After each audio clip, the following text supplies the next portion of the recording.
Hey everyone, Coach John here, head pro at the Racket Club of Cocoa Beach, and I'm here with a great video about the different types of grips that we use when we go to execute different shots. So hang in there, we've got a lot of information, and hopefully you can find the best grip that's going to benefit your game. Stay tuned, here we go. Okay, so before we go any further, what I'm going to do first is kind of tell you how to find those grips correctly. And the way that we do this is I'm going to use a term called the bevel. And what that means is on the racket, you can see that the racket is shaped in all the way around. Okay, and that's what that means. And what you're going to do is it's going to correlate to a number. And then based off of your index knuckle and your heel pad here on your hand, that's how you're going to coordinate that grip. So here we go. I'm going to show you what they stand for right here. And again, this is holding the racket straight on like this. Okay. This one right here is number 1, 2, 3, 4, 5, 6, 7, and 8. So now that you have that diagram right there, I'm going to leave this up there, the whole video, so that you can refer back and look as we go to talk about each grip. So the first grip that we're going to talk about is the continental grip. Here we go. Okay, so for the continental grip, this is one of the more common grips, and we also like to call it the handshake grip or the hammer grip. So what's going to happen here is you're going to want that index knuckle to be on bevel number 2, and then also now the heel pad is also going to be on number 2. So what's going to happen here, I'm going to go ahead and show you what that looks like on my racket. As you can see, I now have it, and what I'm going to do is I'm going to go ahead and grab it with that continental grip for our righties so you can take a better look at it.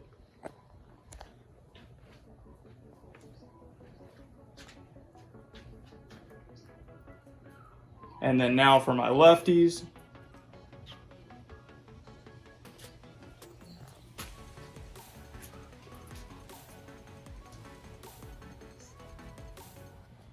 All right, and then so now that you've had a close-up look at that grip, what we use it for, or what you can use it for, is that forehand, that backhand, that serve, and the volleys. So it can kind of handle a multitude of different shots. So if you're not really comfortable with changing grips and everything, this could be the one for you. So let's just talk real quick about some pros and cons though of this. So a nice pro is it's easy to hit on both sides of the strings. So like when you're hitting a forehand and a backhand, you're striking it on either side of the racket. So it makes that very easy. It also makes it very easy to slice the ball from here with using that continental grip, and also on the volleys, you know, making those volleys nice and solid. You don't have to change grips. Also, it just covers a multitude of grips. You don't have to change, you know, in between shots. So now we have to, with every pro, there's definitely a con. So this grip is not ideal for generating topspin. It becomes very difficult on the arm to do so. Also, it's not ideal for high balls. So if you're dealing with that a lot, this is not going to be one of those grips you want to look at. It's really more of hitting a flatter ball. So, all right, here we go. We're going to move on to the next grip. Okay, so the next grip is the Eastern forehand grip. And the way you're going to find this one is with the index knuckle. You're going to put it on number 3 here, and the heel pad on 3 as well. And obviously, as you can tell, this is the Eastern forehand grip. It is used for your forehand. So now what we're going to do is take a closer look at that grip. Okay, so you can see my hand for my righties. It does look very similar to the continental grip, but if you see when I bring my racket down and back on my forehand side, you can see the racket is slightly angled now, where the continental grip would be straight up and down. Okay, and then now we're going to take a look at it for our lefties. And now you're looking at it for a lefty, that Eastern forehand grip. And then now bringing it down taking a look at it. Again, you can see it's slightly closed as my racket is relaxed down. Okay, so now we're going to go over some pros and cons of that grip. So one of the pros is you can drive the ball hitting this grip, and you are able to generate more topspin than the Continental grip. And also another pro is this is the grip that Roger Federer does use on his forehand. So if you've ever watched him play, that's what you're looking at. So also some of the cons of this grip is it's difficult to hit a large amount of topspin, and it tends to be a flatter ball without a dynamic stroke production out of here to get that heavy topspin. And with that being said, it becomes a little bit more difficult to hit those higher balls. It's got to be more in that strike zone to be able to really generate it the correct way. So now we're going to move on to the next one. Okay, so moving on to our semi-western grip. All right, what you're going to do here is we're going to put that index knuckle on number 4, and then also the heel pad on number 4. So I'm going to grab my racket. We're going to take a look at this up close.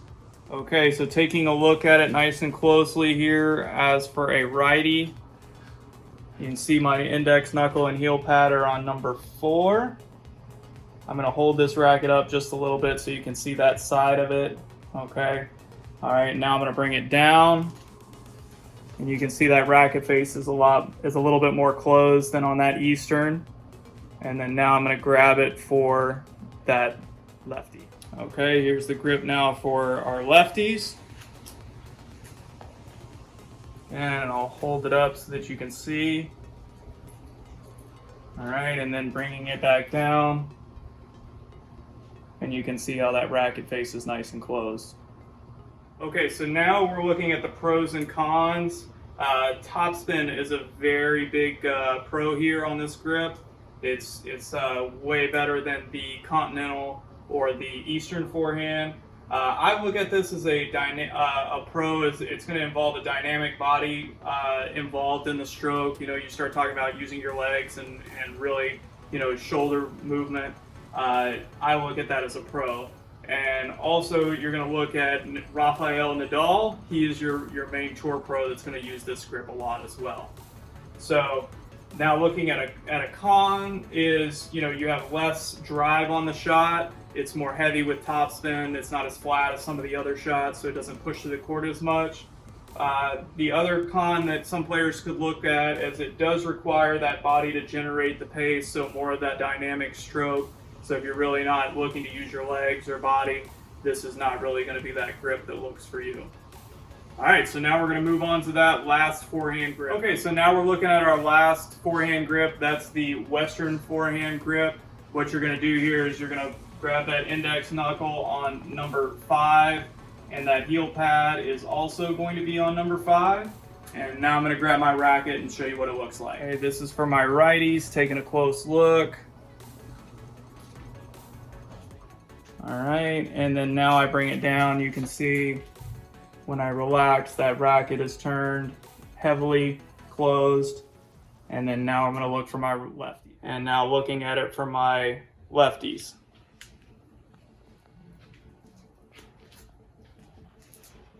And then now bringing it down for my forehand, you can see it. Okay, so now we're going to look at some pros and cons. And some of the pros of this grip are heavy topspin. And also hitting those high balls is going to be pretty easy with this grip. Now we look at some of the cons, though, is, it's going to be very difficult to deal with pace. You're going to have to hit it just perfectly, or you're going to miss hit. Also, dealing with those lower balls, it's going to be very difficult as well. So that wraps up our forehands. We're going to move on to our backhand grip. Okay, so now moving on to your two-hand backhand and also the one-hand backhand. We're going to conquer these both together because they're very similar. So on the two-handed backhand with your index knuckle, on your dominant hand, you're going to be at 2. And then on your non-dominant hand, you're going to be at 3. And the heel pad is also going to be on 2. And the non at 3 as well. So then for your one-hand backhand, you're just going to be over here on that 2. Okay? All right, and so now we're going to go ahead and show you what it looks like. Okay, here it is for my righties. And then now we're going to move to my lefties. For the one-hand backhand, righties. And now for my lefties, one-hand backhand. Okay, so some pros and cons on this one. They have the same pros as having that continental grip. This is the most widely used two-hand backhand grip. When you talk about that one-hander, this is the grip that Federer uses. So it still has some of those difficult aspects, like when you hit those high balls on that one-hand backhand, where having the two-handed, you're able to kind of fight over and through it. So one of the drawbacks is hitting that heavy topspin ball on both the one-handed and the two-handed. And so now we're going to move forward to our last backhand grip. Okay, so for our last grip, the Eastern two-hand backhand or the one-hand backhand grip, the index knuckle is going to be on the 3 on the dominant hand, and then your non is going to be on 2, where your heel pad is going to be on 3 and your non-dominant is going to be on 2. So, and then when you go with your one-hand backhand, this is what you're really focusing on here, is those right there. So we'll take a quick look at those grips for our lefties and for our right. Okay, you can see my hands here. And then for my lefties.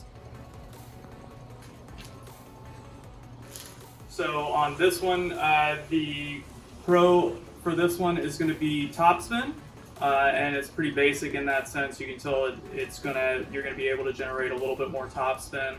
But the drawback to that is obviously pace. You're going to have to generate a lot more body with this one to really get that thing to drive through the court.